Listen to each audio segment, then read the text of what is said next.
And the same with additives like cream and stuff like that. You can other. We actually discourage having coffee, to be honest with you. Yeah, coffee altogether. And we thought we that's cut it a out whole of our seminar by diet. itself. Why it raises the stress hormone, Yeah. and that's another detox. We wanted to do this seminar as a hormone detox. Hormone detox by itself is a seminar. whole seminar. Yeah. And coffee is mainly not only coffee in your coffee. They put caffeine in a lot of different products that you don't know, and that's raised the level of cortisol, stress hormone. But we can talk about. So I know throughout the seminar we've talked a little bit about addictions and food addictions, and we're going to address that a little bit more. Dr. Masood would like to share his story about how he beat his own addiction to cigarettes. Okay, honey, can you come and put the components in front of the video? Oh, sure. Forget that one. Okay. You know what? I used to be shy about how I overcome my addiction. And I would say, you know, I'm a doctor, I should be a scientist. Believe it or not, whether you believe it, the food is addiction or not, it is. Most of us, we eat the food that we are addicted to. Ironically, the food that we are mostly allergic to, that are mostly damaging to us, we are more addicted to. So, a pack and a half, 2 packs a day sometimes I was and then I tried everything. I tried patches, I tried you know, those gums they would give you, you take the gum. And I went to chiropractic school at the, you know, and I was supposed to become a chiropractor, Mr. Health, you know, you need to be preventive, you know, and I couldn't give up smoking. I tried to slowly come out of it. Everything I used in my life did not work, literally. Came to the point, you know, I going through this phase that I wanted to look for something higher, and I start to study the Bible with some of our friends, and I start to read about the Bible, read about God, and wanted to become Christian. And that's where I thought my belief should be.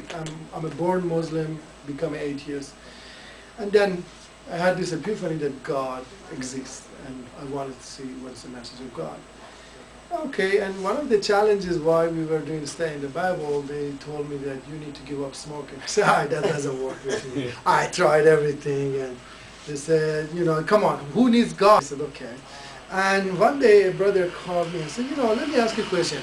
If you are in distress and you know you lose money, you have some really bad problem, what's the first thing you do?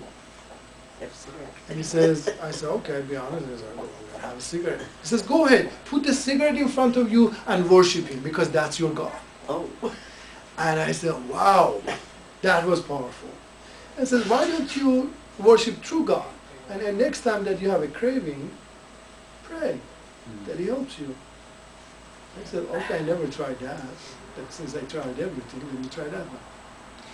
So, sure enough, the Satan always gets to you as soon as you decide something, he will come after you. I had a friend that was, of course, like all of my friends were chain smoker like me.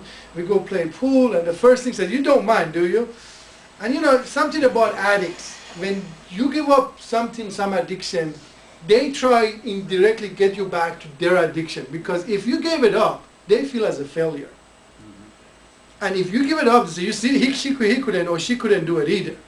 So sure enough, this guy smoked, and I start to have a craving. It hit me in the head. I said, you know, let me pray to God. And I tried everything. So I had literally that pole stick in my hand. I bowed my head, and I prayed. Miracle. You know, I'm hard to believe in anything that I can touch, but that I could touch. It was literally like cold water all the way through, down through my way.